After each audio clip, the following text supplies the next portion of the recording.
మంచి ఆరోగ్యదాయకమైన జీవితానికి పరిశుభ్రత ఎంతో ముఖ్యమని ప్రతి ఒక్కరి జీవితంలో పరిశుభ్రత భాగం కావాలని తద్వారా మెరుగైన ఆరోగ్యంతో 10 కాలాల పాటు సంతోషంగా జీవిస్తామని మైలవరం శాసనసభ్యులు వసంత వెంకట కృష్ణప్రసాద్ గారు పేర్కొన్నారు.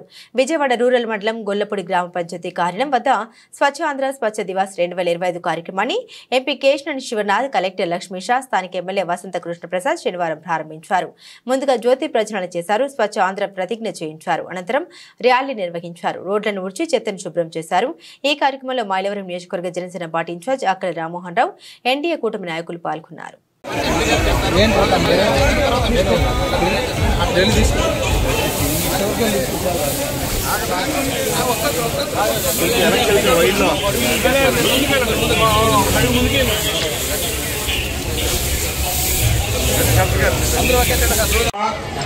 నా వంతు కృషిగా స్వచ్ఛతా కార్యక్రమాల కొరకు శ్రమదానం చేసి పరిశుభ్ర ఆంధ్రప్రదేశ్ సాధించే సంకల్పానికి కట్టుబడి ఉంటానని, ఈ రోజు పరిశుభ్రత గురించి నేను వేసే ఈ ముందడుగు ఆంధ్రప్రదేశ్ రాష్ట్రాన్ని శుభ్రపరచడంలో సహాయం చేస్తుందని నమ్ముతూ ఈ రోజు నుండి నా తోటి వారికి కూడా స్వచ్ఛతపై అవగాహన కల్పించడానికి ప్రయత్నిస్తానని, మన ఆంధ్రప్రదేశ్ను స్వచ్ఛాంధ్రప్రదేశ్గా తీర్చిదిద్దేటట్లు నా వంతు కృషి చేస్తానని ప్రమాణం చేస్తున్నాను. మన ఆరోగ్యాలే బాగుంటాయి, మన బిడ్డల ఆరోగ్యాలే బాగుంటాయి. ప్లాస్టిక్ అనే ఒక భూతం మన మధ్య ప్రవేశించి ప్రతి దాంట్లో మురుగ్గాలు అడ్డుపట్టడం, దాని ద్వారా దోమలు పెరగటం, దాని ద్వారా జ్వరాలు రావటం, భూగర్భ జలాలు కలుషితం కావటం, వర్షాలు వచ్చినప్పుడు లోతట్టు ప్రాంతాలు జలమయం కావటం మీరందరూ చూశారు. ఇటీవల వచ్చిన బుడమేరు వరదలు కేవలం ప్లాస్టిక్ వ్యర్థాలన్నీ వెళ్ళి ఎక్కడ కాలంలో అక్కడ పూడిక కింద ఏర్పడి నీరు సక్రమంగా ముందుకు సాక్క మనకు అంత పెద్ద వరదలకి ఉన్న వరదలకి ఇంకా తీవ్రత పెరగడానికి కారణమైంది. మనం ప్రపంచంలో అత్యంత జనాభా కలిగిన దేశం. 3 సంవత్సరాల క్రితం వరకు ప్రపంచంలో 2వ అతిపెద్ద జనాభా కలిగిన దేశం. కానీ మనం చైనాని అధిగమించి అత్యంత వేగంగా ముందుకు సాగుతా 145 కోట్ల జనాభాతో ఈరోజు ప్రపంచంలో అతిపెద్ద జనాభా కలిగిన దేశంగా ఉన్నాం. కాబట్టి మనమందరం క్రమశిక్షణ పాటించకపోతే అది మనకి ఈనాడు అలాగే మన బిడ్డల భవిష్యత్తుకి తీవ్రమైన నష్టం అనే వాస్తవాన్ని గమనించాలా. మీ అందరికీ తెలుసు, మన చిన్నతనంలో శుభ్రంగా ఇస్తరాకేసి అన్నం పెట్టేవాళ్ళు. ఈ రోజు ఆ ఇస్తరాకులు ప్లాస్టికే. మన చిన్నప్పుడు గాజు గ్లాసులో లేకపోతే స్టీల్ గ్లాసులో పెట్టి మంచినీళ్ళు పోసేవాళ్ళు. ఈ రోజు ప్లాస్టిక్ సీసాలు, ప్లాస్టిక్ బాటిల్స్ పెడతా ఉన్నారు. అలాగే మన చిన్నప్పుడు రాజకీయ నాయకులకు సంబంధించిన స్లోగన్స్ గోడల మీద ఉండే తెలుగుదేశం, కాంగ్రెస్, భారతీయ జనతా పార్టీయో.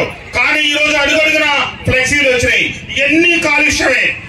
ఎక్కడికక్కడే మన ఇంట్లో వచ్చే రోజువారీ వ్యర్థాలు కూడా మీరు సక్రమంగా సరిదిద్దకపోతే ఈ దేశం తట్టుకోలేదు. ప్రపంచంలో ఇంత జనసాంద్రత కలిగిన దేశం మన ఒక్క దేశమే. అమెరికా మనకంటే 5 రెట్లు పెద్దది, కానీ అమెరికా జనాభా 33 కోట్లు. అమెరికాలో 5వ వంతున్న మనం వాళ్ళకంటే 4 రెట్లు ఎక్కువ జనాభా కలిగి 145 కోట్ల జనాభా ఉన్నాం. కాబట్టి మీరందరూ గుర్తించండి, ప్రభుత్వం ఇచ్చే సూచనలు, చంద్రబాబు నాయుడు గారు లాంటి దార్శనికులు చెప్పే విషయాలకి మనం ఏకీభవించి చెయ్యి అడుగు కలిసి కనుక మనం ప్రయాణం చేయకపోతే రాబోయే మన బిడ్డల భవిష్యత్తు అంధకారం అవుతుంది, ప్రశాంతకం అవుతుందని మేము గమనించి తడి చెత్త, పొడి చెత్త, అలాగే విషపూరితమైనటువంటి వ్యర్థాలు ప్రభుత్వం మీ అందరికీ క్యాన్లు ఇస్తా ఉంది. ఎక్కడ పడితే అక్కడ, ఏది పడితే అది పారేయకుండా నిర్దిష్టంగా కొంచెం దయచేసి మీరందరూ కనుక సక్రమంగా వినియోగించుకోకపోతే తాగునీటికి, అలాగే మీ పరిసరాల అపరిశుభ్రత, ఇవన్నీ ఇబ్బందికరమైన వాతావరణం, తద్వారా మీ బిడ్డలకు అనారోగ్య సమస్యలు. బిడ్డలకు అనారోగ్యం కలిగితే ఆ తల్లి పనికి వెళ్లకుండా ఇంటి దగ్గరే ఉండాల్సి వస్తుంది. తద్వారా ఆ కుటుంబం మీద ఆర్థిక భారం పడుతుంది. కాబట్టి ఎన్ని గమనించి మనందరి పరిసరాలు మనం ఒక్కడం చేస్తే శుభ్రం అవుతుందా అనుకోవద్దు. ఎవరికి వాళ్ళు చేస్తా, ఎవరైనా అపశుభ్రం చేస్తే అందరూ కలిసి వారిని కూడా చైతన్యపరిచి శుభ్రవంతమైనటువంటి పరిసరాలు ఉండేటట్టుగా మీరందరూ తగు జాగ్రత్తలు తీసుకోవాలని చెప్పి చైతన్యవంతమైన గ్రామం మన గొల్లపూడే నాంది కావాలి ఎన్టీఆర్ జిల్లాలో అని చెప్పి మీ అందరినీ కోరుకుంటూ ఈ కార్యక్రమాన్ని ఏర్పాటు చేసిన ఈ కార్యక్రమానికి స్ఫూర్తి ప్రదాత మన చంద్రబాబు నాయుడు గారికి, ముఖ్యమంత్రి గారికి ధన్యవాదాలు తెలియజేస్తూ మన జిల్లా కలెక్టర్ లక్ష్మీషా గారు యువాధికారి ఆయన ఆధ్వర్యంలో సార్ మీరు అన్ని గ్రామాల్లో ఉన్న పంచాయతీ సెక్రటరీని ఎండిఓల్ని ఒకసారి కూర్చోబెట్టి దీని మీద మీటింగ్ పెట్టి వాళ్ళని చైతన్యపరిస్తేనే గ్రామాల్లో సక్రమంగా పరిస్థితులు మెరుగుపడతాయి. ఎందుకంటే గ్రామాల్లో గత 5 సంవత్సరాల కాలంలో పంచాయతీలకు ఇవ్వాల్సిన నిధులు రాష్ట్ర ప్రభుత్వం లాగేసినందువల్ల గ్రామాల్లో పారిశుధ్య పరిస్థితులు తీవ్ర దుర్భర పరిస్థితుల్లో ఉన్నాయి. గడిచిన 6 మాసాల నుంచి ఆర్థిక సంఘం నిధులన్నీ పంచాయతీ అకౌంట్ లో పెడతా ఉంటే ఇప్పుడిప్పుడే పారిశుధ్య పరిస్థితులన్నీ మెరుగుపడతా ఉన్నాయి. కాబట్టి త్వరలో ఆ కార్యక్రమాన్ని శీఘ్రగతిన ముందుకు తీసుకెళ్లాలంటే మనం పంచాయతీ సెక్రటరీని ఎండిఓల్ని సమన్వయపరిచి ముందుకు తీసుకెళ్లాల్సిందిగా కలెక్టర్ గారిని కోరుకుంటూ ఈ కార్యక్రమంలో ఆహ్వానించి మమ్మల్ని కూడా భాగస్వాములు చేసిన కలెక్టర్ గారికి ధన్యవాదాలు తెలియజేస్తూ అందరికీ ధన్యవాదాలు. జై హింద్.